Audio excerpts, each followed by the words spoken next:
श्रीरङ्गलक्ष्मणमुनीन्द्रपदाब्जभृङ्गं श्रीवासुदेवगुरुवर्यकृपावलम्बं श्रीवीरराघवगुरुत्तमलब्धबोधं श्रीवत्सचिह्नं मघमर्षणमाश्रयामः। श्रीमान् वेङ्कटनाथार्य कवितार्किककेसरी वेदान्ताचार्यवर्यो मे सन्निधत्तां सदा हृदि।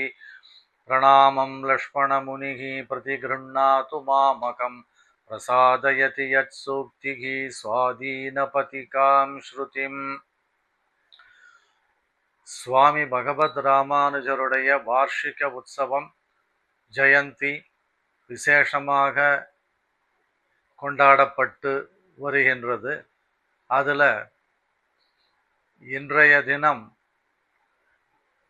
சுவாமி தேசிகன் அருளி செய்த யதிராஜ சப்ததி என்கிற ஸ்தோத்திரம் மூலமாக பகவத் ராமானுஜருடைய பெருமையை அனுபவிக்க இருக்கிறோம்.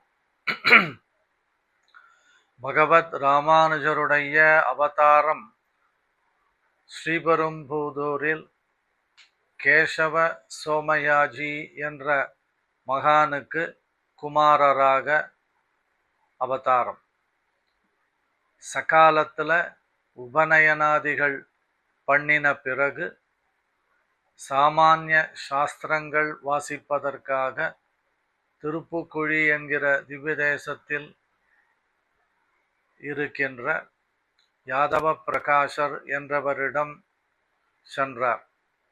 அங்கு அவரிடம் நிறைய விஷயங்கள் வாசித்து கொண்டு இருக்கும் பொழுது சுவாமி ஆளவந்தார் காஞ்சிபுரத்திற்கு வந்து தேவபெருமாளை மங்களாசாசனம் பண்ணிவிட்டு தூரமாக இருந்து பகவத் ராமானுஜரை பார்த்து குளிர கட்டாட்சித்தார் என்பதை குரு பரம்பரை மூலமாக தெரிந்து கொள்கிறோம்.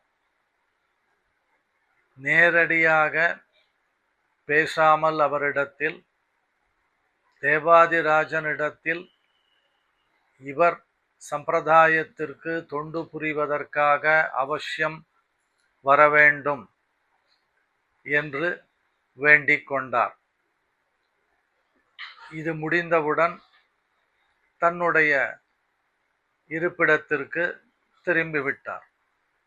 இவர் பகவத் ராமானுஜர் வாசித்து கொண்டு இருக்கும் பொழுது நிறைய விஷயங்கள் தெரிந்து கொண்டார். ஸ்ரீ ஆளவந்தாரை நேரிடையாக பார்த்து சேவித்து அவருடைய அனுகிரகத்தை பெற வேண்டும் என்ற முயற்சியில் ஸ்ரீரங்கத்துக்கு எழுந்தருளின பொழுது அவருடைய அந்திம காலமாக இருந்ததினால் அவரை சேவித்து அனுகிரகத்தை பெற முடியவில்லை. இருந்தும் அவருடைய எண்ணத்தை பூர்த்தி பண்ணுவதாக சுவாமி ராமானுஜர் உறுதிமொழி அளித்ததாக கேள்விப்படுகிறோம். இப்படியாக பகவத் ராமானுஜருக்கும் ஸ்ரீ ஆளவந்தாருக்கும் நேரடியாக சம்பாஷணை மூலமாக சமாகமம் ஏற்படாவிட்டாலும் இவருக்கு ஆளவந்தாரிடத்தில் விசேஷமான பிரதிபத்தியும் ஸ்ரீ ஆளவந்தாருக்கு அன்றீன்ற கன்றுக்கு இறங்கி சுரக்கும் தேனுவை போல என்ற வகையில் அனுக்கிரக விசேஷமும் இருப்பதை அறிந்து கொள்கிறோம். அதே போன்று சுவாமி தேசிகன் தன்னுடைய வாழ்நாளில் பகவத் ராமானுஜரிடம் நேரடியாக காலக்ஷேபம் பண்ணி விஷயங்களை தெரிந்து கொள்வதற்கு முடியாமல் போக, ஏனெனில் சுவாமி ராமானுஜருக்கு 250 வருஷம் பின்னாடி அவர் அவதாரம் ஆகையினால் அவரிடத்தில் நேரடியாக விஷயங்களை தெரிந்து கொள்ள முடியவில்லை. ஆனால் பிரதிபத்தியோ விசேஷமாக இருந்திருக்கிறது. ஆகையினால் ஆச்சாரியனை பற்றியதாக ஒரு ஸ்தோத்திரம் அருளி செய்ய வேண்டும் என்ற எண்ணம் மேலோங்கி இருந்தது. அதை தன்னுடைய சப்ததி சுவாமி தேசிகனுடைய 70வது வயது பூர்த்தி ஆகும் பொழுது ஆச்சாரிய வள்ளலை பற்றி அனுசந்தித்த ஸ்தோத்திரமே யதிராஜ சப்ததி என்று கூறப்படுகிறது. இதில் 74 ஸ்லோகங்கள், அதாவது சுவாமி பகவத் ராமானுஜர் 74 சிம்மாசனாதிபதிகளை ஏற்படுத்தி அவர்கள் ஸ்ரீபாஷ்யம், பகவத் விஷயம், கீதா பாஷ்யம் முதலானவற்றை பிரவச்சனம் பண்ணுவதற்கு அனுமதி பிரதானம் பண்ணினதாக கேள்விப்படுகிறோம். அந்த எண்ணிக்கையை ஒரு கிரமத்தில் சூச்சிப்பிக்கும் கிரமத்தில் இந்த ஸ்தோத்திரத்தில் 74 ஸ்லோகங்களை அமைத்திருக்கிறார் சுவாமி நிகமாந்த மகாதேசிகர். அந்த ஸ்தோத்திரத்தில் இருந்து பகவத் ராமானுஜருடைய மகிமையை சிறிது இன்றைய தினம் அனுபவிப்போம். சாட்சாத் நாராயணனே ஆச்சாரியனாக அவதரித்து நம் போன்றவர்களை கடைத்தேற்றுகிறார் என்பது சித்தாந்தம். அதனால் எப்படி எம்பெருமான் கீதை, ஸ்ரீ பாஞ்சராத்திர சாஸ்திரங்களுக்கு மூலமான ஏகாயன சம்ஹிதை முதலானவைகளை அக்காலத்தில் மகரிஷிகளுக்கு உபதேசித்தாரோ, அப்படியே ஸ்ரீபாஷ்யக்காரரும் தமது ஸ்ரீ சூக்திகள் மூலமாக நமக்கு தெளிவை ஏற்படுத்தினார். ஆகையினால் சுவாமி தேசிகன் அருளிய யதிராஜ சப்ததி எனும் ஸ்தோத்திரத்தில் பெரும்பாலும் ஸ்ரீ பாஷ்யக்காரரின் ஸ்ரீ சூக்திகளை பற்றிய வர்ணனையே அதிகமாக காணப்படுகிறது. ஆச்சாரிய வந்தனம் எல்லாவற்றுக்கும் மூல காரணமாக அமைகின்றது. குரு வந்தனம் மிக மிக முக்கியமான ஒன்று. ஆச்சாரியனுடைய அனுகிரகம் பெற்றவர்களுக்கு பலவித ஸ்ரேயஸ்கள் ஏற்படுவதாக சம்பிரதாயம் மூலமாக அறிகிறோம். குரும் பிரகாஷயேத்து தீமான் என்று ஒரு வசனம். ஆச்சாரியனை பிரகாசப்படுத்த வேண்டியது சிஷ்யனின் தலையாய கடமையாக கூறப்படுகிறது. ஆகையினால் இந்த ஸ்தோத்திரத்தில் இந்த ஸ்தோத்திரமான யதிராஜ சப்ததியில் பீதகவாடை பிரானார் பிரம குருவாகி வந்து என்ற வச்சனத்திற்கு இணங்க எம்பெருமான் முதல் குருவந்தனத்தை பண்ணிக்கொண்டு வருகிறார் சுவாமி தேசிகன். முதல் ஸ்லோகம். கமப்யாத்யம் குரும் வந்தே கமலாகிருகமேதினம் பிரவக்தா சந்தசாம் வக்தா பாஞ்சராத்திரஸ்ய யஸ்வயம் தொமேவ பூஜ்யஸ்ய குருகு கரீயான் என்ற பிரமாண வச்சனத்தை கொண்டு எந்த எம்பெருமானுக்கு வேதங்களுக்கு பிரவச்சன ஆச்சாரியரோ, மேலும் பாஞ்சராத்திரம் என்னப்பட்ட ஆகம நூல்களுக்கு உபதேசம் பண்ணின ஆச்சாரியரோ பலவித பெருமைகளை உடையவரும் எல்லா சாஸ்திரங்களுக்கும் முதலில் உபதேசகரான ஆச்சாரியனுமான தாமரையாள் கேள்வனான பகவானை சேவிக்கிறேன் என்று பொருள்.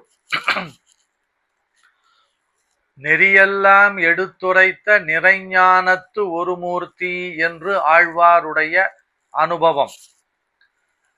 பிரத்தியாருக்கு உபதேசம் பண்ணும் பொழுதுதான் தனக்கு ஏற்பட்ட ஞானம் நிறைவடைகிறது. ஆகையால்தான் பகவான் கிருஷ்ணனாக அவதாரம் பண்ணும் பொழுது உபதேசம் அர்ஜுனனுக்கு செய்தான் என்பதை அறிகிறோம்.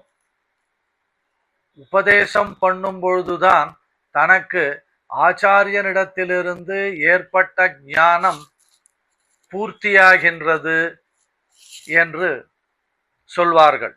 அதை பகவானும் அவதார காலத்தில் கடைப்பிடித்தவனொன்றோ. அடுத்ததாக நம் சம்பிரதாயத்தில், ஸ்ரீ வைஷ்ணவ சம்பிரதாயத்தில் பிராட்டியும் நமக்கு ஆச்சாரிய கோஷ்டியில் இருக்கிறாள். பிராட்டியை பற்றி ஒரு ஸ்லோகம். சகதர்மச்சரீம் ஷௌரேகே சம்மந்திரித ஜகத்ஹிதாம் அனுக்கிரகமயீம் வந்தே நித்யமஜ்ஞாத நிகிரகாம். எம்பெருமானுடன் கூட இருந்து சேத்தனர்களை காப்பாற்றுவதற்கு உதவி புரிபவள் பிராட்டி. லோகத்தாருக்கு ஹிதத்தையே எண்ணுபவள். அனுக்கிரகமயீம், எப்பொழுதுமே அனுக்கிரகம் பண்ணுவது ஒன்றே அவளுக்கு தெரிந்த ஒன்று. நித்தியம் அஜ்ஞாத நிகிரகாம், நிகிரகம் கெடுதல் பண்ணுவது என்பதை துளி கூட அறியாதவள் என்று பிராட்டியை ஸ்தோத்திரம் பண்ணுகிறார் சுவாமி தேசிகன் இந்த ஸ்லோகத்தில். பிராட்டியானவள் சேத்தனர்களுக்கு அனுகூலம் ஒன்றையே எப்பொழுதும் எண்ணி வருபவள். தயாசதகத்தில் கூறும் பொழுதும் லேலிஹ்யசே என்று ஒரு வாக்கியம், அதாவது சேத்தனர்களுடைய பாபங்களை போக்கடித்து விட்டு இன்னும் ஏதாவது பாக்கி இருக்கிறதா என்று பார்க்கிறாளாம். அதாவது எப்படி போல என்றால், விருந்து சாப்பிட்டு முடிந்தவுடன் இலையில் எதுவும் மிச்சம் மீதி இல்லாமல், கையிலும் எதுவும் இல்லாமல் அதை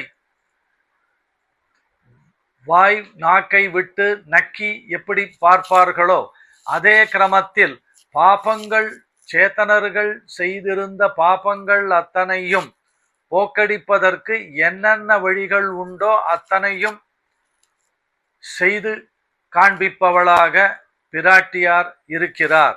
ஆகையினால் அவளுக்கு நிகிரகம் என்பதே துளி கூட தெரியாத ஒன்று என்று இந்த ஸ்லோகத்தில். அப்படி எம்பெருமான், எம்பிராட்டி, இந்த கிரமத்தில் விஸ்வக்சேனர், அவர் மூலமாக நம்மாழ்வார் என்ற கிரமத்தில் ஆச்சாரிய பரம்பரையை சொல்லி, அடுத்ததாக வரும்பொழுது ஸ்ரீமன் நாதமுனிகளுடைய பெருமையை ஒரு ஸ்லோகத்தில் சாதிக்கிறார். நாதேன முனிநாதேன பவேயம் நாதவானகம் யஸ்யனைகமிகம் தத்துவம் ஹஸ்தாமலகதாம் கதம் என்று. எந்த ஸ்ரீமன் நாதமுனிகளுக்கு வேதங்களில் திருடமான உண்மையான சொரூபாதிகள் கையில் வைத்து கொண்டு நெல்லிக்கனியை பார்ப்பதைப் போல நிலையை அடைந்ததோ, அத்தகைய பெருமைகள் வாய்ந்த எம்பெருமானை மனனம் செய்பவர்களுக்கு தலைவரான ஸ்ரீமன் நாதமுனிகளால் அடியேன் தலைவரை அடைந்தவனாக ஆகக் கடவேன். இந்த சம்பிரதாயம் இன்று தழைத்து ஓங்குவதற்கு ஸ்ரீமன் நாதமுனிகள் முக்கிய பங்கு ஆற்றியிருக்கிறார். அவர் 4000 திவ்ய பிரபந்தத்தை மிகவும் சிரமப்பட்டு கொண்டு வந்து அதை கண்டுபிடித்து அந்த 4000 பாசுரங்களையும் நம்மாழ்வார் மூலமாக கேட்டு அதை பிரகாசப்படுத்தினவர் ஸ்ரீமன் நாதமுனிகள். தன்னுடைய மருமான்களான மேலையகத்தாழ்வான், கீழையகத்தாழ்வான் என்ற இருவரையும் கொண்டு அதை ஓலையில் எழுதி பிரச்சாரம் பண்ணினவர் ஸ்ரீமன் நாதமுனிகள். இதை கண்டுபிடிப்பதற்கு அவர் எடுத்துக்கொண்ட முயற்சி அசகாயத்தனமாக சொல்லப்படுகிறது. அதாவது 12,000 முறை ஆழ்வாரை பற்றியதான கண்ணினும் சிறுத்தாம்பு என்ற 11 பாசுரங்களை அனுசந்தானம் பண்ணினால் ஆழ்வார் நேர சாட்சாத்காரமாகி இந்த பாசுரங்கள் நமக்கு கிடைக்கும் என்றதை தெரிந்து கொண்டு அதை நடத்தி காண்பித்து ஆழ்வார் மூலமாக இந்த பாசுரங்கள் லோகத்தாருக்கு பரவி இருப்பதற்கு காரணமாக அமைந்தவர் ஸ்ரீமன் நாதமுனிகள் என்பவர். யோகம் செய்து பகவத் சாட்சாத்காரம் பண்ணுவதில் வல்லவர் ஸ்ரீமன் நாதமுனிகள்.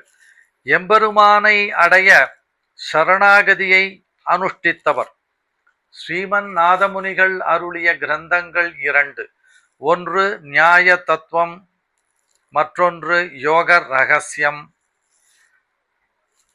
யோக ரகசியம் என்பது மணிப்பிரவாள கிரந்தம் என்று பெரியோர்கள் கூறுவார்கள்.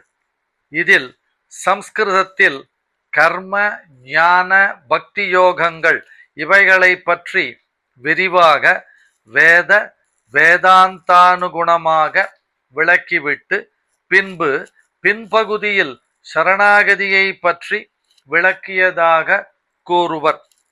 இப்படி முனிகளை போன்று ஸ்வானுபவத்துக்காக யோகம் செய்து வந்தவர் ஸ்ரீமன் நாதமுனிகள் ஆனபடியால் நாதேன முனினா என்று அருளி செய்திருக்கிறார் சுவாமி தேசிகன். அடுத்து பாஷ்யக்காரரை கண்குளிர கட்டாட்சித்து அனுகிரகம் பண்ணின ஸ்ரீ ஆளவந்தாரை பற்றியதான ஸ்லோகம். விகாகே யாமுனம் தீர்த்தம் சாது பிருந்தாவனே ஸ்திதம் நிரஸ்த ஜிம்மகஸ்பருஷோ யத்ர கிருஷ்ண கிருதாதரஹா என்று காளியன் என்கிற வக்ர கதியை உடைய பாம்பின் தொடர்பை உடைய எந்த யமுனையின் தீர்த்தத்தில் கண்ணபிரான் அதிகமாக ஈடுபாடு கொண்டவரோ, பிருந்தாவனம் என்று பிரசித்தமான திவ்யமான காட்டில் இருக்கும் வேதம் முதலியவற்றில் பிரசித்தமான யமுனா நதியைச் சேர்ந்த பவித்திரமான நீரை இறங்கி ஸ்நானம் செய்கிறேன் என்று ஒரு பொருள். இந்த ஸ்லோகத்திற்கு இன்னொரு பொருள், வேத பாஹ்யர்கள் குதுஷ்டிகள் என்ற வக்ர புத்திகளின் தொடர்பு நீங்கிய எந்த யமுனை துறைவரிடம் கண்ணபிரான் விசேஷமான அபிமானம் உடையவரோ, நல்லோர்களின் கூட்டத்தை பாதுகாப்பதில் நிலை நின்றவரான யமுனை துறைவர் என்னப்பட்ட ஆச்சாரியரை ஆழ்ந்து அனுபவிக்கிறேன் என்று இங்கு ஒரு விற்த்தாந்தம் சொல்லப்படுகிறது. அதாவது ஸ்ரீமன் நாதமுனிகள் தனக்கு அபிமான சிஷ்யரான குருகை காவலப்பர் என்பவருக்கு யோகம் செய்வது எப்படி என்பதை உபதேசம் பண்ணியிருக்கிறார். குருகை காவலப்பரும் அவ்வப்பொழுது யோகத்தில் பகவானை சாட்சாத்காரம் பண்ணி வந்திருக்கிறார். தன்னுடைய ஆச்சாரியனுடைய நியமனப்படி ஸ்ரீ ஆளவந்தாருக்கு அவர் வரும்பொழுது கேட்கும் பொழுது யோகத்தை பற்றி உபதேசம் பண்ணு என்று அனுமதி கொடுத்திருக்கிறார். ஒரு சமயம் இவர் குருகை காவலப்பர் யோகத்தில் ஈடுபட்டு கொண்டு எம்பெருமானை சேவித்து கொண்டு இருந்த பொழுது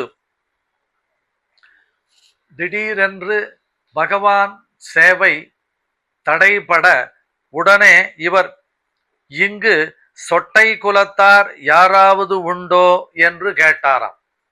அப்பொழுது அங்கு வந்து இவரை சேவிக்க காத்திருந்த ஸ்ரீ ஆளவந்தார் அடியேன் என்று எதிரில் வந்து இவரிடம் அடியேன் வந்தது எப்படி தெரிந்தது என்று கேட்டாராம். அப்பொழுது அவரும் எனக்கு சேவை சாதித்து வந்த கண்ணபிரான் என்னை கட்டாட்சிக்காமல் பின்புறம் கட்டாட்சித்தார். இது சொட்டை குலத்தார் அந்த வம்சத்தாருக்கே உண்டான பெருமையாகும் என்று கூறினாராம். அவ்வாறு பெருமையோடு கூடின வம்சம் ஸ்ரீமன் நாதமுனிகளுடைய வம்சம். ஸ்ரீமன் நாதமுனிகளுடைய பேரன் ஸ்ரீ ஆளவந்தார். அடுத்ததாக ஒரு ஸ்லோகம். இது சுவாமி ராமானுஜருடைய சாட்சாத் ஆச்சாரியரான பெரிய நம்பிகளை பற்றி. தயாநிக்னம் யதீந்திரஸ்ய தேசிகம் பூர்ணமாஸ்ரயே ஏன விஸ்வஸ்ருஜோ விஷ்ணோஹோ அபூர்யத மனோரதஹ என்று. யாதொரு பெரிய நம்பிகள் என்ற மகானால் எல்லா உலகையும் படைத்தவரான எங்கும் பரவி எழுந்தருளியிருக்கும் ஸ்ரீ விஷ்ணுவின் திருவுள்ளமானது நிறைவு பெற்றதோ அத்தகைய ஸ்ரீபாஷ்யக்காரருடைய கருணைக்கு உட்பட்டவரும் முக்கோல் பகவர்களுக்கு தலைவருமான ஸ்ரீ பாஷ்யக்காரருக்கு ஆச்சாரியருமான பராங்குஷதாசர் என்ற பெயருள்ள பெரிய நம்பியை அடியேன் அடைகிறேன் என்று சுவாமி தேசிகன் அருளி செய்கிறார். சுவாமி தேசிகன் அருளி செய்த ஸ்ரீமத் ரகசியத்ரயசாரம் எனும் கிரந்தத்தில் சரம ஸ்லோகாதிகாரத்தில் சர்வதர்மான் பரித்யஜ என்று முதல் பாதத்தை விளக்கும் பொழுது பெரிய நம்பி முதலான பரம ஆச்சாரியர்களும் தம் தாம் சூத்திரங்களின்படியே யஜ்ஞாதிகள் பண்ணினார்கள் என்னுமிடம் சர்வருக்கும் பிரசித்தம் என்று அருளி செய்கிறார். இதிலிருந்து இந்த பராங்குஷதாசர் என்ற ஸ்ரீ பெரிய நம்பிகள் ஆச்சார அனுஷ்டானம் உள்ளவர், அதை தான் சாஸ்திரம் சொல்லியபடி நடத்தி கொண்டு வந்தவர் என்பதும் தெரிகிறது. எம்பெருமானாரை இந்த ஸ்ரீ பெரிய நம்பிகள் சொல்வதற்கு இணங்க திருக்கோட்டியூர் நம்பி ஸ்ரீபாதத்திலே இரகசியார்த்த அர்த்தங்களை சிக்ஷித்தார். திருமாலையாண்டான் ஸ்ரீபாதத்திலே திருவாய்மொழி கேட்டார். ஆளவந்தார் ஆழ்வார் ஸ்ரீபாதத்திலே திருவாய்மொழியும் ஓதி ஸ்தோத்திரங்களும் அருளிச்செயலும் நல்வார்த்தைகளும் கேட்டு அருளினார். திருமலை நம்பி ஸ்ரீபாதத்திலே ஸ்ரீமத் ராமாயணம் கேட்டருளினார் என்று சுவாமி பகவத் ராமானுஜர் பல பேரிடம் பல விஷயங்களை கேட்ட விஷயத்தை சுவாமி தேசிகன் அருளி செய்கிறார். முக்கியமாக இங்கு சொல்ல வேண்டியது என்னவெனில், ஸ்ரீ பெரிய நம்பிகளுக்கு நியமனம் என்ன அப்படின்னால், சுவாமி ராமானுஜருக்கு சமாஸ்ரயணம் பண்ணி வைக்க வேண்டும் என்று. ஆகையினால் ஸ்ரீரங்கத்திலிருந்து புறப்பட்டு காஞ்சிபுரம் நோக்கி அவர் வந்து கொண்டிருக்க, காஞ்சிபுரத்தில் தேவப்பெருமாள் நியமனமாக திருக்கச்சி நம்பிகள் மூலமாக பெரிய நம்பிகளை ஆசிரயிக்க சொல்லவும் என்பதற்கிணங்க ராமானுஜரும் பெரிய நம்பிகளை சேவிப்பதற்காக செல்ல இருவரும் சந்தித்து கொண்ட இடம் ஸ்ரீ மதுராந்தகம் எனும் திவ்யதேசம். அங்கு அந்த திவ்ய தேசத்திற்கு துவயம் விளைந்த திருப்பதி என்று பெயர். அந்த திவ்ய தேசத்தில் மகிழம்பூ மரத்திற்கு அடியில் பெரிய நம்பிகளும் பகவத் ராமானுஜருக்கு தீயிற் பொலிகின்ற செஞ்சுடராழி திகழ் திருச்சக்கரத்தின் கோயிற் பொறியாலே ஒற்றுண்டு நின்று என்று ஆழ்வார் சாதித்தபடி பஞ்சசம்ஸ்காரம் என்ற வைபவத்தை நடத்தி அருளினார். சங்கம் சக்கரங்களை தோள்களில் தாங்கி வருவது ஸ்ரீ வைஷ்ணவ சம்பிரதாயம். அந்த பஞ்சசம்ஸ்காரம் நடந்த தினத்தை இன்றளவும் அந்த க்ஷேத்திரத்தில் கொண்டாடி வருகின்றனர் என்பதையும் இங்கு கூற விழைகிறேன். அடுத்ததாக பகவத் ராமானுஜரை பற்றி ஸ்லோகம். பிரணாமம் லக்ஷ்மணமுனிஹி பிரதிகிருண்ணாது மாமகம் பிரசாதயதி யத் சூக்திஹி ஸ்வாதீனபதிகாம் ஸ்ருதிம். எந்த பகவத் ராமானுஜருடைய திருவாக்காகிற ஸ்ரீபாஷ்யம் முதலானவைகள் தனக்கு அதீனமாகும்படியான கணவனாக வேதங்களை அழகுறச் செய்கிறதோ அத்தகைய ஸ்ரீராமானுஜர் என்கிற யதீஸ்வரர் அடியேனுடையதான வணக்கத்தை ஏற்றுக்கொள்ள வேண்டும் என்று ஸ்லோகத்திற்கு பொருள். ஸ்ருதியாகிறவள் ஒரு பெண். அவளுக்கு கணவன் இல்லை. ஆகையால் கணவனை இழந்தவள் விதவை என்றும், மேலும் இவள் கன்னியே என்றும் ஸ்ருதிவது வைதவ்ய கேதச்சிதம் என்று எதிராளிகள் கூறுவதை சுவாமி தேசிகன் சங்கல்ப சூரியோதயம் எனும் கிரந்தத்தில் அனுவாதம் செய்திருக்கிறார். இந்த ஸ்ருதியாகிற பெண்ணுக்கு கணவன் புருஷோத்தமனான ஸ்ரீமன் நாராயணனே என்று நிரூபித்தவர் நமது ஆச்சாரிய வள்ளலான பகவத் ராமானுஜர். அது மட்டுமில்லாமல் அந்த வேதங்கள் பெண்ணாகியபடியால் அதன் தலைமுடியில், அதாவது உபனிஷத் பாகமானது வேதத்திற்கு சிரோபாகம் என்று கூறப்படுகிறது.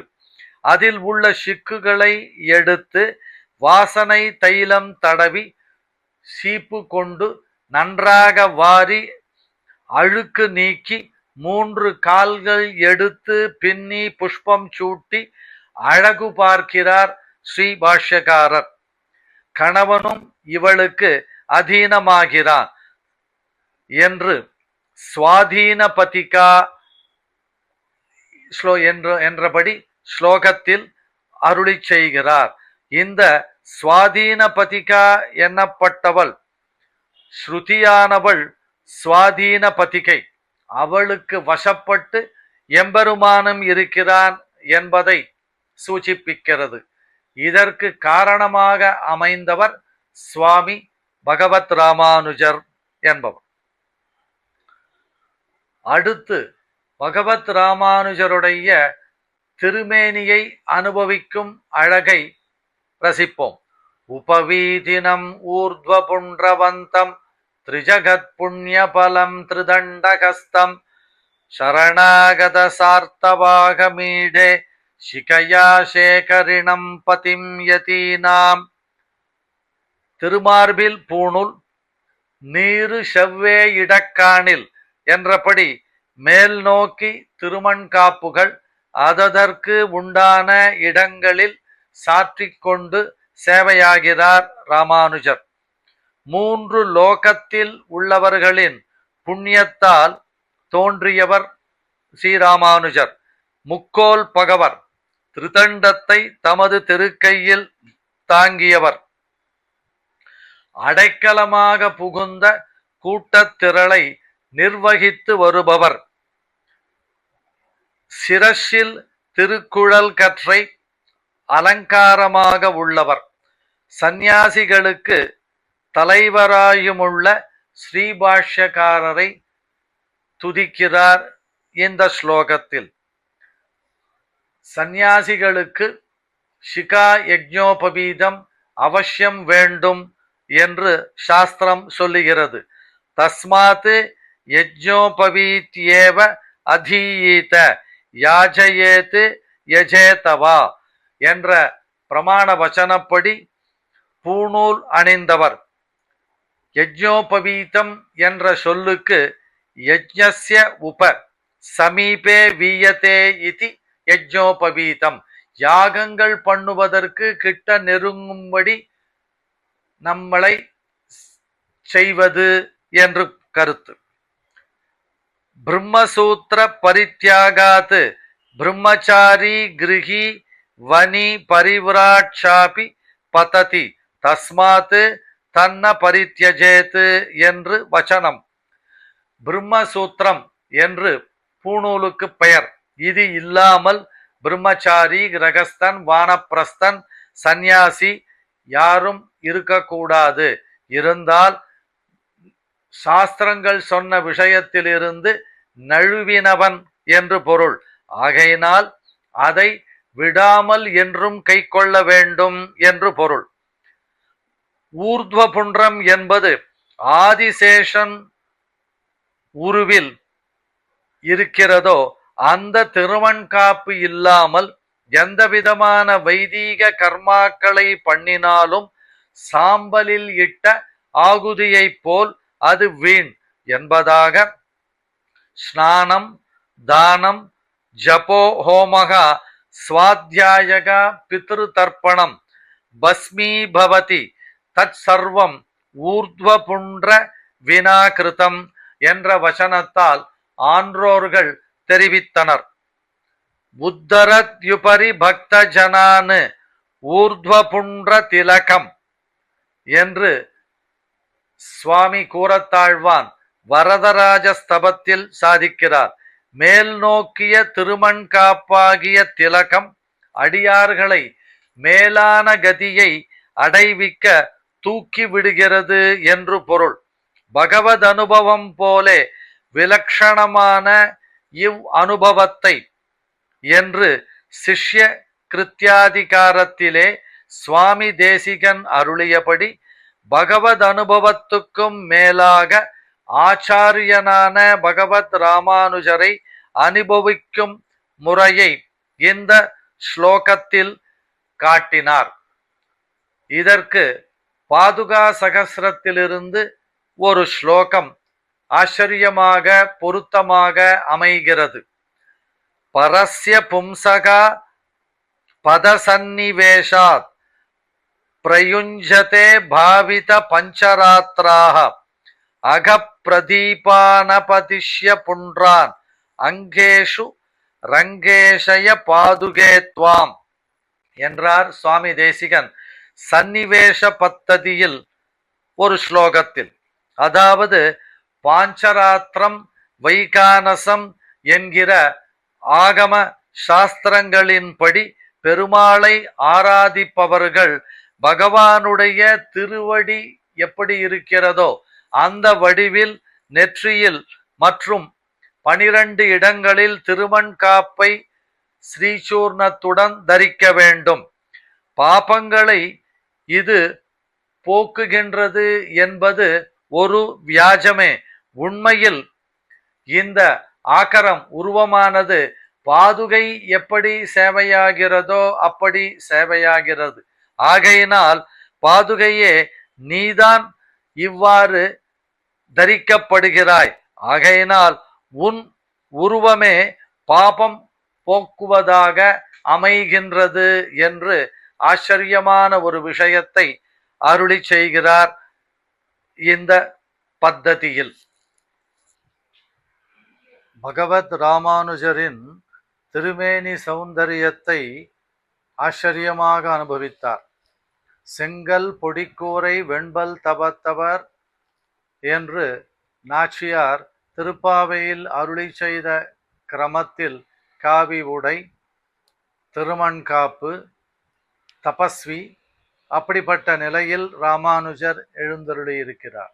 சந்நியாசிகளுக்கு யஜ்ஞோபவீதம் திருமண், ஜலபவித்திரம், நகங்கள் இவைகள் வெளுப்பாக இருக்க வேண்டும் என்று சாஸ்திரம் கூறுகின்றது. அதே கிரமத்தில் எதிராஜரான சுவாமி ராமானுஜர் எழுந்தருளி இருந்த ஹரிதத்வமக்ஷதம் யதுத்பவாஹ சுத்த சுவருத்த சீதலாஹ பவந்தி முக்தாவளி பூஷணம் புவஹ. மற்றைய சித்தாந்திகளால் கண்டிக்க முடியாதபடி ஆச்சரியமாக விளங்குகின்றது நமது சித்தாந்தம். யதிகளுக்கு அரசரான ஸ்ரீபாஷ்யக்காரரின் வித்யா வம்சத்தில் ஸ்ரீஹரியே பரதேவதை என்கிற தத்துவமானது ஒருவித குறைபாடும் இல்லாதபடி விளங்கி வருகின்றது. இந்த சித்தாந்தத்தை ஆசிரயித்தவர்கள் காமக்ரோதாதிகள் இல்லாமலும் நல்லொழுக்கம் உடையவர்களாகவும் குளிர்ந்த எண்ணம் கொண்டவர்களாகவும் இருப்பதால் பூமி தேவிக்கு முத்தாலான ஹாரம் என்ற அணிகலன் போல ஆகிறார்கள் என்று. இந்த ஸ்லோகத்தில் ஒரு சுவாரஸ்யம், ஹரிதத்வமக்ஷதம் என்ற பதத்தில், அதாவது ஸ்ரீ ஹரித கோத்திரத்தை சேர்ந்தவர் சுவாமி ராமானுஜர். ஆகவே இவரது வம்சத்தில் ஹரிதத்வம் அக்ஷதம், ஹரியே பரதேவதை என்கிற துவனியானது துவனி மரியாதையா கிடைக்கும் பொருளாகும் என்று அடியேன் திருத்தகப்பனார் அருளி செய்திருக்கிறார் யதிராஜ வைபவம் என்கிற வியாக்கியானத்தில். அடுத்ததாக ஒரு ஸ்லோகம். அபிகம்ய சம்யமனகா சமேதசோ யதி சக்கரவர்த்தி பத பத்ம பத்தனம் ஹரிபக்த தாஸ்ய ரசிகஹ பரஸ்பரம் கிரய விக்ரயார்க தசயா சமிந்ததே. பாபங்களை அபகரிப்பவரான ஹரியை கூறினார் முன் ஸ்லோகத்தில். ஹரிபக்தாள், அவளுடைய பெருமையை இந்த ஸ்லோகத்தில் அருளி செய்கிறார். துறவிகளின் சக்கரவர்த்தி சுவாமி ஸ்ரீபாஷ்யக்காரர். அவரின் திருவடித்தாமரையாகிய பெரிய நகரத்தை நன்றாக அடைந்து ஒரு குற்றமும் இல்லாதவர்களாயும் தெளிந்த புத்தியை உடையவர்களாகவும் ஆகி ஸ்ரீ ஹரியின் பக்தர்களுக்கு தொண்டு பூணுவதில் சுவை கண்டவர்களால் ஒருவர்க்கொருவர் விற்கவும் விலை கொடுத்து வாங்குவதற்கும் தகுந்த நிலையால் மேன்மை பெற்று பக்தர்கள் விளங்குகின்றார்கள் என்று. ஆச்சரியமான ஒரு பாசுரத்தை, அதன் கருத்தை மனதில் கொண்டு சுவாமி இங்கு அருளி செய்கிறார். வன் கையினார்கள் வாழ் திருக்கோட்டியூர் கேசவா புருடோத்தமா கிளறு சோதியாய் குரலா என்று பேசுவார் அடியார்கள் என் தம்மை விற்கவும் செய்வார்களே என்று கல்பசூத்திர வியாக்கியாதாவான பெரியாழ்வார் அருளி செய்திருக்கிறார்.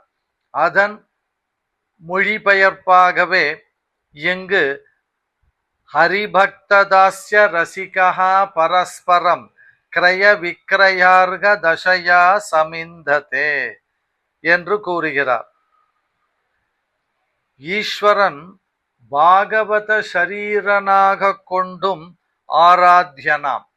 சச்ச மம பிரியஹா என்கிறபடியே பரமைகாந்தி விஷயத்தில் பிரீத்தி பரதந்திரனான பிரகாரியினுடைய நினைவை பார்த்தால் ஞானீது ஆத்மைவ மே மதம் என்று கீதையில் அருளி செய்தபடியே பாகவத கைங்கரியத்தை பகவான் தன் அந்தர்யாமி பக்கலிலே பண்ணினதாக உகக்கும் என்று ஸ்ரீமத் ரகசியத்ரயசாரத்தில் புருஷார்த்த காஷ்டாதிகாரத்தில் தூப்புல் வள்ளல் அருளிச் செய்திருக்கிறார்.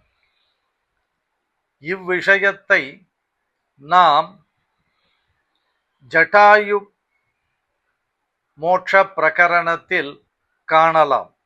விக்ரமயசோலாப விக்ரீத ஜீவித கிருத்ரராஜதேக திதக்ஷாலட்சித பக்த ஜன தாட்சிண்யா என்று சுவாமி தேசிகனுடைய வாக்கியம் ரகுவீர கத்தியத்தில் தன்னுடைய அத்தனையும் சீதா பிராட்டியை ராவணன் தூக்கிச் செல்லும் பொழுது அவனுடன் போரிட்டு அவனால் இறக்கைகள் வெட்டப்பட்டு கீழே விழுந்தவர் ஜட்டாயு. ஜட்டாயுவை வைகுந்தத்தேத்தி என்று ஆழ்வார் அருளிச் செய்ததை ராமபிரான் அந்த ஜட்டாயுவுக்கு மோட்சம் அருளினார். அந்த ஜட்டாயு செய்தது என்ன என்றால், எம்மை விற்கவும் செய்வார்களே என்று ஆழ்வார் அருளிச் செய்தபடி தன்னுடைய ஜீவிதம் முழுவதையும் ராமபிரானுக்காக அர்ப்பணித்தவர் என்பது நன்றாக தெரிகிறது. இங்கு ஒரு சரித்திரம் அனுபவிப்பது பொருத்தமாக இருக்கும். முதலையாண்டான் என்பவர் சுவாமி ராமானுஜரின் சரீர சம்பந்தம் பெற்றவர். அவருக்கு மருமான் ஆகும். அவர் தன்னுடைய ஆச்சாரியன் நியமனப்படி செய்த ஒரு செயலை இங்கு பார்ப்போம். சுவாமி ராமானுஜருடைய ஆச்சாரியர் பெரிய நம்பிகள். அவருக்கு ஒரு பெண் அத்துழாய் என்று பெயர். அவளுக்கு கல்யாணமாகி புகுந்த வீடு சென்றாள். அங்கு நிறைய மனிதர்கள். இந்த பெண்ணால் அத்தனை பேருடைய காரியங்களையும் செய்ய முடியவில்லை. அதற்கு அந்த வீட்டில் இருப்பவர்கள், உன்னுடைய தகப்பனார் சீதன வெள்ளாட்டி அனுப்பி இருக்கிறாரா என்ன என்று கேட்டார்களாம். அந்த பெண் தன்னுடைய தகப்பனாரிடத்தில் முறையிட்டிருக்கிறாள் இந்த விஷயத்தை.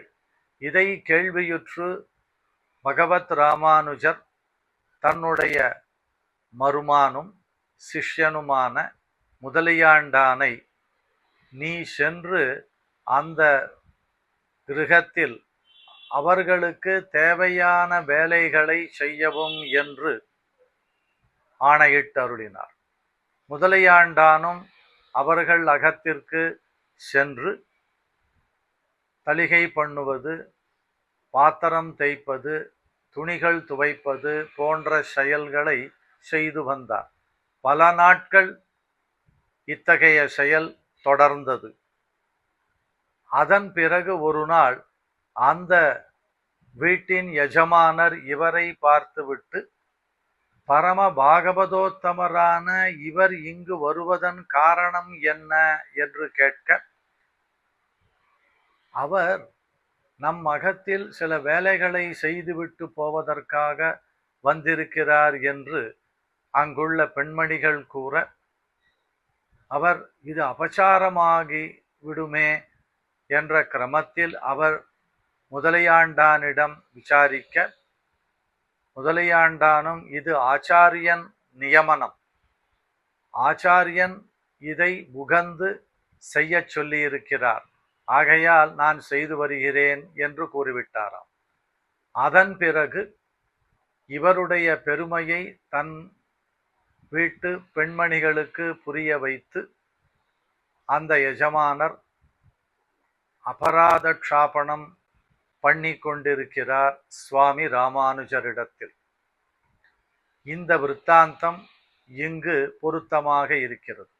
முதலியாண்டான் இந்த செயலை தன்னுடைய ஆச்சாரியன் உகந்து சொன்னது அவருடைய உகப்புக்கு காரணமாக அமைகின்றது என்பதால் அதை செவ்வனே செய்து வந்தார்.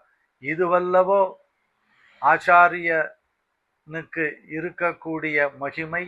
அவர் சொன்னதை கேட்பது பாகவதருடைய நிலை. அதற்கு தகுந்தபடி நடந்து கொண்டவர் ஸ்ரீ முதலியாண்டான் என்பதை இங்கு தெளிவுபடுத்துகிறோம். அடுத்து ஒரு வாக்கியம். கமலையுடன் பிரியாத நாதனான நாரணனுக்கு அடியேன் தான் அடிமை பூண்ட நல்லடியார்க்கல்லால் மற்றொருவர்க்கு அல்லேன் என்று சாரசாரம் என்கிற சிறிய ரகசியத்தில் சுவாமி தேசிகன் அருளிச் செய்திருக்கிறதை கண்டு ரசிக்கவும். பாகவத சேஷனாயிருப்பது எல்லோருக்கும் அமையாது. இதற்கும் பகவானின் அருள் கண்டிப்பாக வேண்டும் என்று. அடுத்து ஒரு ஸ்லோகம். இங்கும் ஹயக்ரீவனுடைய திருமேனியை ஒத்ததாக சுவாமி ராமானுஜருடைய திருமேனி சேவையாகிறது என்று கூறுகிறார். நாதஸ்ஸ ஏஷ யமினாம் நகரஸ்மி ஜாலைஹி அந்தர்நிலீனமபநீயதமோ மதீயம் விஜ்ஞான சித்திரமனகம் லிகதீவ சித்தே வியாக்கியான கேளி ரசிகேன கராம்புஜேன. சம்பிரதாயத்தில் சுவாமி எம்பெருமானாருக்கு உடையவர் என்று திருநாமம். உடையவரின் திருமேனியானது ஸ்ரீ ஹயக்ரீவனை போன்று வியாக்கியா முத்ரையுடன் சேவை சாதிப்பதை சேவித்து அனுபவிக்கிறார் இந்த ஸ்லோகத்தில். பலவிதமான பெருமைகளை உடைய துறவிகளுக்கு தலைவரான ராமானுஜர் நகங்களின் கிரணங்களின் கூட்டத்தால் உள்ளத்துக்குள்ளே நன்கு மறைந்துள்ள அடியேனது அஞ்ஞானமாகிற இருளை விலக்கி குற்றமற்றதான செவ்வையான அறிவாகிய சித்திரத்தை விளக்கம் செய்வதாகிய விளையாட்டில் ஈடுபாடு கொண்டு தாமரையை ஒத்த தமது திருக்கையால் அடியேனுடைய மனதில் எழுதுவதைப் போல சேவை சாதிக்கிறார். ஹயக்ரீவனுக்கு வியாக்கியா முத்திரை கட்டை விரல் ஆள்காட்டி விரல் இரண்டும் சேர்ந்து இருக்கும். சித்திரம் எழுதுபவர்கள் இந்த இரண்டு விரலை கொண்டு கையில் தூரிகையை வைத்து கொண்டு எழுதுவார்கள். அதை தன்னுடைய அக இருளை போக்கடிப்பதற்காக சுவாமி ராமானுஜர் அத்தகைய முத்திரையுடன் சேவை சாதிப்பதாக இந்த ஸ்லோகத்தில் அனுபவிப்பதை ஆச்சரியமாக மகிழ்ந்து ரசிக்கலாம். அடுத்ததாக நானாபூதைர் ஜகதி சமயைர் நர்மலீலாம் விதித்சோஹ அந்த்யம் வர்ணம் பிரதயதி விபோராதிம வியூஹபேதைஹி விஸ்வம் த்ராதும் விஷயநியதம் வியஞ்சிதானுக்ரஹः சன் விஸ்வக்சேனோ யதிபதிரபூத் வேத்ரசாரஸ்திரிதண்டஹ. இந்த ஸ்லோகத்தில் எம்பெருமானுக்கு அனவரதம் கைங்கரியம் செய்து கொண்டு வரும் விஸ்வக்சேனர் அவருடைய மறுபிறவே ஸ்ரீ ராமானுஜர் என்கிற கிரமத்தில் விஸ்வக்சேனோ யதிபதி ரபூத். அந்த விஸ்வக்சேனரே இங்கு ராமானுஜராக அவதாரம் பண்ணியிருப்பதாகவும் அவர் கையில் ஒரு பிரம்பை வைத்து கொண்டிருப்பார். விஸ்வக்சேன கைங்கரியம் என்று பெயர். பகவான் எழுந்தருளுவதற்கு முன்பு விஸ்வக்சேனர் முன் சென்று சாவதான் என்று கூறுமுகமாக அர்ச்சகர்கள் சொல்லுவதை இன்றளவும் பல திவ்ய தேசங்களில் காணலாம். அப்படி அவர் கையில் இருக்கும் அந்த பிரம்பே சுவாமி ராமானுஜரின் திருக்கைகளை அலங்கரிக்கும் திரிதண்டமாக ஆயிற்று என்று இந்த ஸ்லோகத்தில் ஆச்சரியமாக அனுபவிக்கிறார். விஸ்வக்சேனருடைய திருக்கையில் இருக்கும் செங்கோல், அதுவே இங்கு திரிதண்டம். அவரே பாஷ்யக்காரராக அவதாரம் என்று. அடுத்ததாக ஒரு ஸ்லோகத்தில் ஆச்சரியமான ஒரு சாஸ்திர விஷயத்தை சுவாமி தேசிகன் சாதிக்கிறார். கபர்தி மத கர்தபம் கபில கல்பனாவாகுராம் துரத்யயமதீத்ய தத் துருகிண தந்திர யந்த்ரோதரம் குதுஷ்டி குஹனாமுகே நிபததः பரபிரம்மணः கரக்ரக விசக்ஷணோ ஜயதி லக்ஷ்மணோயம் முனிகி. பரமாத்மா ஸ்ரீமன் நாராயணன். ஆனால் பல மதங்கள் இவரை பரதேவதையாக ஒத்துக்கொள்ளாமல் இருக்கின்றது. லோகத்தில் பரவி இருக்கின்றன அப்படிப்பட்ட மதங்கள். வேதத்தை ஒத்துக்கொள்ளாமல் சில மதங்கள், வேதத்தை ஒப்புக்கொண்டு அதற்கு மாற்றான கருத்தை பரப்பிக் கொண்டிருக்கும் சில மதங்கள் என்றவாறு. அதில் அப்படிப்பட்ட அந்த சித்தாந்தத்தில் பரதத்துவமானது தத்தளித்து கொண்டிருக்கிறது. அப்படிப்பட்ட அந்த பரதத்துவம் ஸ்ரீமன் நாராயணன்தான் என்பதை தூக்கி நிலை நிறுத்தி செவ்வனே எல்லோரும் உணரும்படி தன்னுடைய வியாக்கியானங்களால் சாதித்திருக்கிறார் சுவாமி ராமானுஜர். அதை அனுபவிக்கிற ஸ்லோகம் இது. தாண்ட முடியாததான லோகத்தில் இருப்பவர்களை மயங்க வைக்கும் சைவர்களின் மதம், அப்படிப்பட்ட சேற்றை தாண்டிவிட்டது இந்த பரதத்துவம். அதன் பிறகு மிகவும் சிரமப்பட்டு தாண்ட வேண்டிய சாங்கியர்களில் நிரீஸ்வர சாங்கியர்கள் என்று கூறுவர். ஈஸ்வரனை ஒப்புக்கொள்ளாதவர்கள். கர்மா செய்கிறான், அதற்கு பலன் கிடைக்கிறது. நடுவில் ஈஸ்வரன் எதற்கு என்பதே அவர்களது முக்கிய கொள்கை. ஒரு செயல் புரிந்தால் அதனால் நன்மை கிடைக்கிறது. அதை வைத்துக்கொண்டே அவர்களது மதம் லோகத்தில் பரவி இருக்கிறது. அப்படிப்பட்ட பிரமாணம் இல்லாத மதமாகிய வலை அதையும் தாண்டிவிட்டது. அது செய்கிறான், அதற்கு பலன் கிடைக்கிறது. நடுவில் ஈஸ்வரன் எதற்கு என்பதே அவர்களது முக்கிய கொள்கை. ஒரு செயல் புரிந்தால் அதனால் நன்மை கிடைக்கிறது. அதை வைத்துக்கொண்டே அவர்களது மதம் லோகத்தில் பரவி இருக்கிறது. அப்படிப்பட்ட பிரமாணம் இல்லாத மதமாகிய வலை அதையும் தாண்டிவிட்டது. அதன் பிறகு கொஞ்சத்தில் தாண்ட முடியாத யோக சாஸ்திரத்தை போதிக்கும் மதத்தையும் அதையும் தாண்டிவிட்டது. இத்தனை தடைகளை தாண்டி இந்த பரதத்துவமானது அத்வைதிகளின் வஞ்சனையாகிய வாயை பிளந்து கொண்டிருக்கும் இடத்தில் விழுகின்றதாம். யானையை பிடிக்க ஒரு பெரிய பள்ளம் வெட்டி அதன் மேல் தென்னம் ஓலையை பரப்பி வைத்திருப்பார்கள். அதற்கு பிடித்த உணவாகையால் அதை சாப்பிட வரும்பொழுது அதில் விழுந்துவிடும்.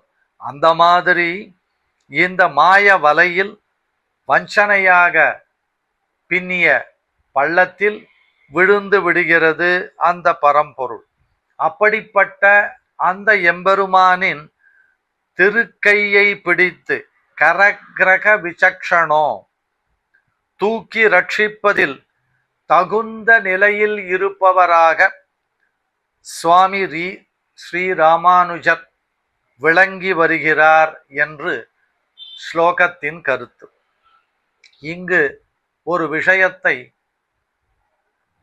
இது எப்படி சுவாமி ஸ்ரீபாஷ்யகாரரின் ஸ்ரீ சூக்தியிலிருந்து நாம் அறிந்து கொள்கிறோம் என்பதற்கு உதாரணமாக ஒரு சில விஷயங்களை அடியேன் திருத்தகப்பனார் தன்னுடைய வியாக்கியானத்தில் சாதித்திருக்கிறார். அதை இப்பொழுது பார்ப்போம்.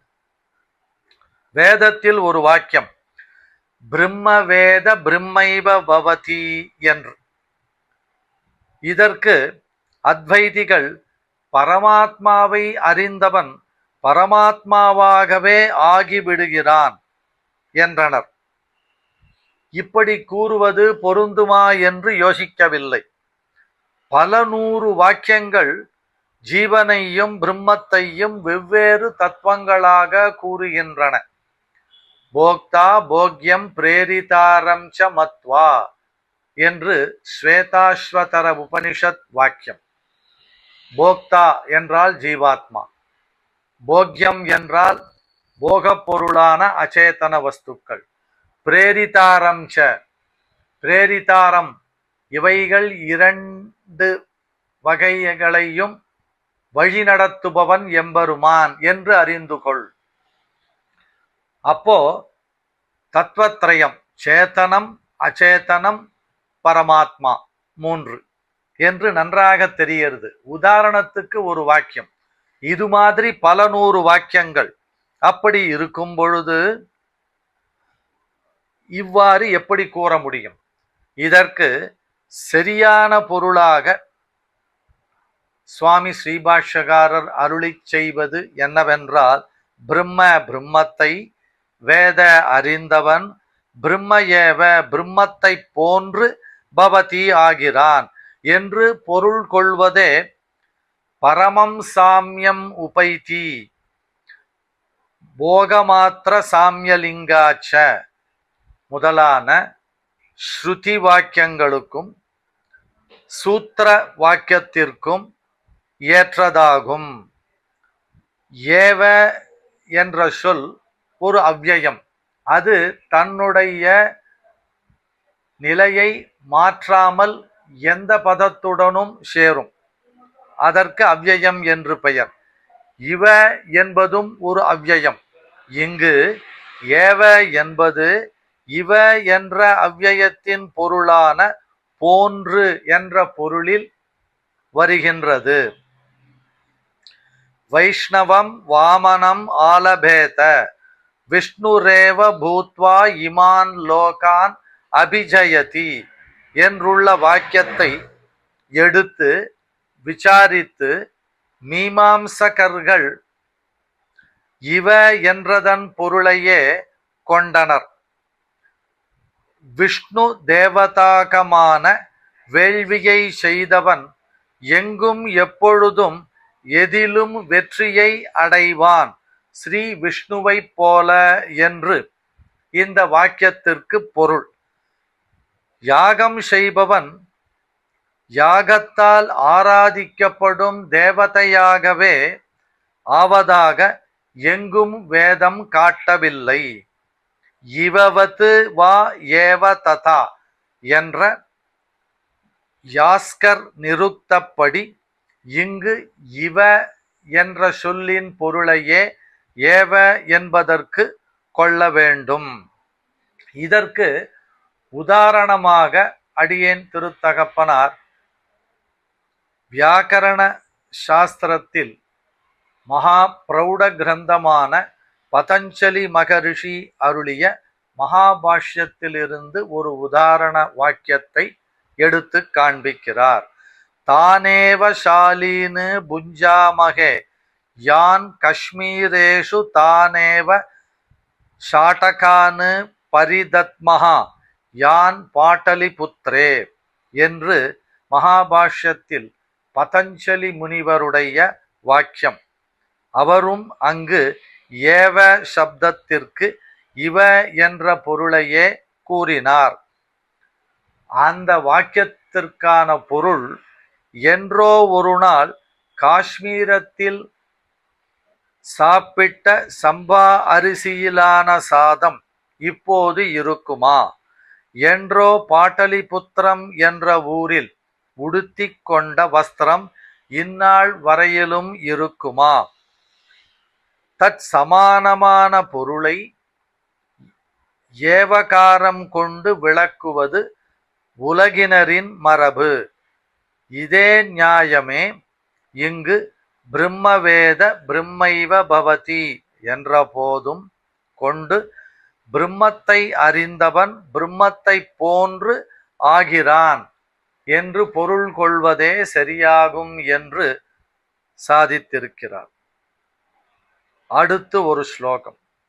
யதீஸ்வர சரஸ்வதி சுரபிதாஷயானாம் சதாம் வஹாமி சரணாம்புஜம் பிரணதிசாலினா மௌலினா ததன்யமத துர்மத ஜ்வலித சேதசாம் வாதினாம் சிரஸ்ஸு நிகிதம் மயா பதமதக்ஷிணம் லக்ஷ்யதாம் என்று ஸ்ரீபாஷ்யக்காரரின் ஸ்ரீ சூக்திகளில் அனவரத தொடர்ந்து பரிசயத்தால் நல்ல வாசனை உள்ள மனதை உடைய மகனீயர்கள் யாரென்றால் ஸ்ரீ வாதிஹம்சாம்புவாகர், ஸ்ரீ நடாதூர் அம்மாள் முதலான ஆச்சாரியர்கள். சுவாமி தேசிகன் தன்னுடைய சங்கல்ப சூரியோதயம் எனும் நாடகத்தில் கூறும் பொழுது 30 தடவை தாம் ஸ்ரீபாஷ்யத்தை பிரவச்சனம் செய்ததாக கூறியிருக்கிறார். அந்த மாதிரி சிரபரிச்சயம் உள்ளவர்கள் இவருக்கு ஆச்சாரியரான அப்புள்ளார் என்பவரும் அவரது ஆச்சாரியரான ஸ்ரீ நடாதூர் அம்மாள் என்ற மகானும்.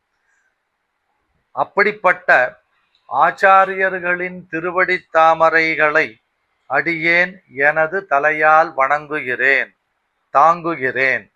இந்த ஸ்ரீ விசிஷ்டாத்வைத சித்தாந்தத்தை தவிர்த்து மற்றைய துஷ்ட மதங்களின் பரிசயத்தால் மனது எரிந்து கொண்டிருக்கும் வாதிகளின் தலைகளில் நான் எனது இடது காலை வைக்கிறேன், காணுங்கள் என்று ஸ்லோகத்திற்கு பொருள்.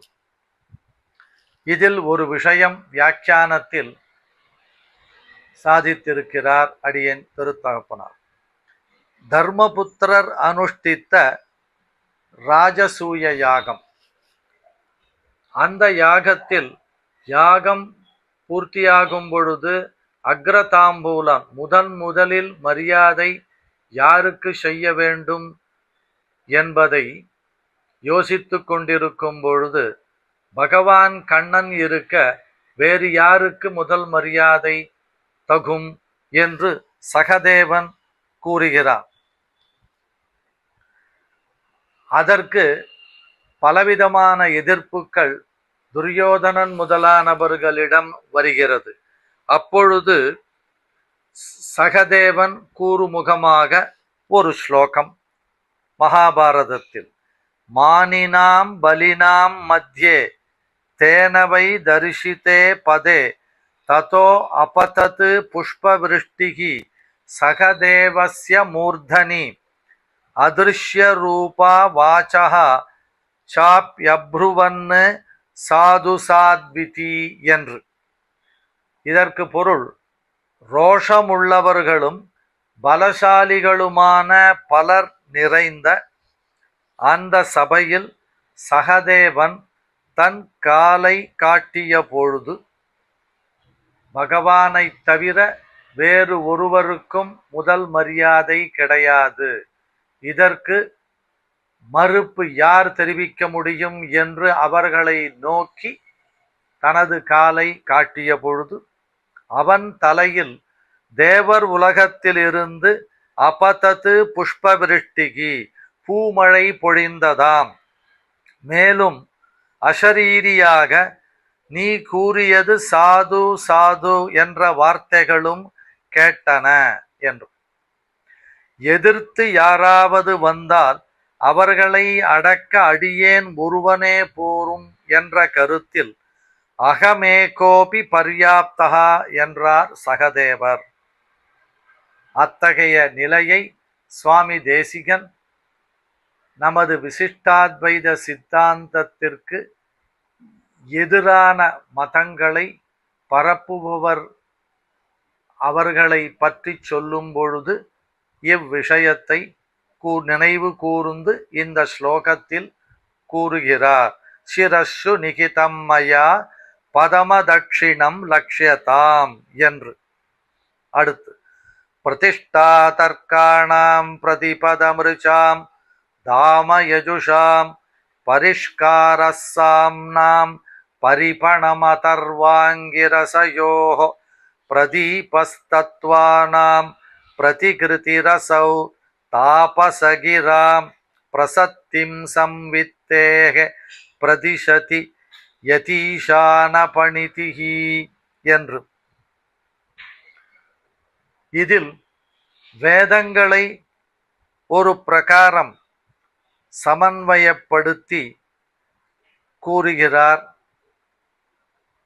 யுக்திகளுக்கு எல்லை நிலமாயும் ரிக்வேதங்களுக்கு ஒரே பொருளை கூறும் மற்றொரு சொல்லை போன்றதும், யஜுர்வேதங்களுக்கு இருப்பிடமானதாகவும் சாமவேதங்களுக்கு அணிகலன் போன்றதாகவும் ஆதர்வணம் என்ற வேதத்தில் சாந்திகமான யாகங்களை விளக்கும் பாகம் என்ன, ஆங்கீரசம் என்ற பௌஷ்டிகமான யாகங்களை, அதாவது அபிச்சாராதி யாகங்கள், அதை விளக்கும் பகுதி என்ன, இவைகளுக்கு மூலதனம் போன்றதாய்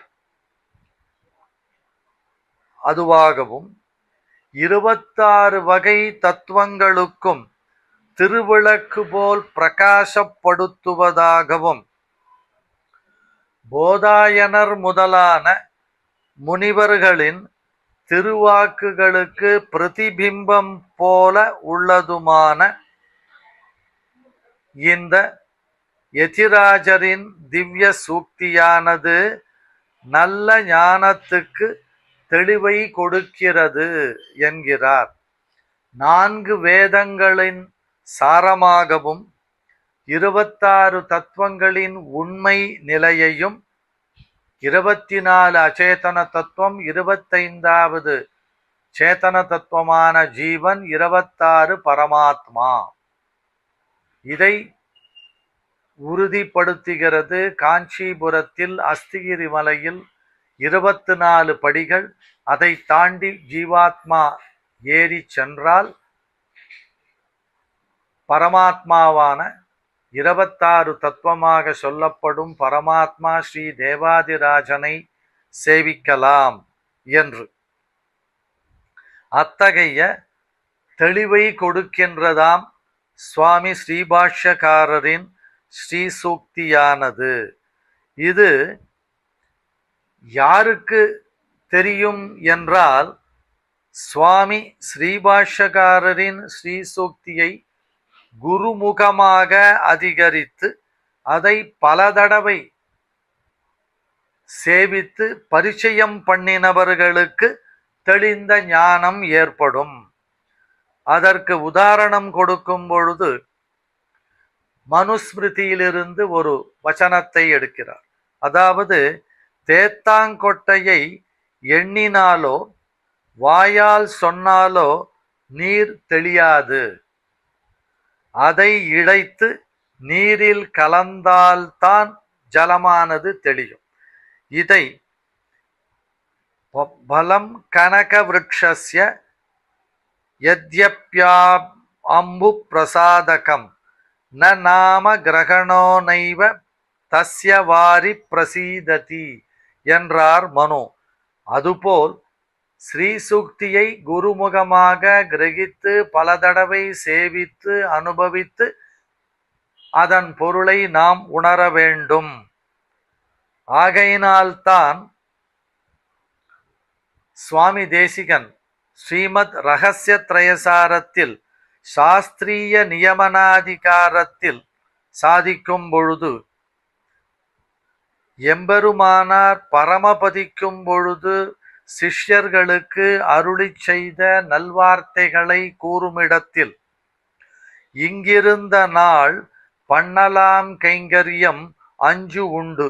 அவையாவன: பாஷ்யத்தை வாசித்து பிரவர்த்திப்பித்தல், அதுக்கு யோக்கியதை இல்லையாகில் அருளிச் செயலை கேட்டு பிரவர்த்திப்பித்தல், அதுக்கு யோக்கியதை இல்லையாகில் உகந்தருளின திவ்ய தேசங்களுக்கு அமுதுபடி சாத்துபடி திருவிளக்கு திருமாலைகளை உண்டாக்குதல், அதுக்கு யோக்கியதை இல்லையாகில் துவயத்தினுடைய அர்த்தானுசந்தானம் பண்ணுதல், அதுக்கு யோக்கியதை இல்லையாகில் என்னுடையவன் என்று அபிமானிக்கும் ஓர் ஸ்ரீ வைஷ்ணவருடைய அபிமானத்திலே ஒதுங்கி வர்த்தித்தல் செய்யலாம் என்று அருளிச் செய்வதைக் கொண்டு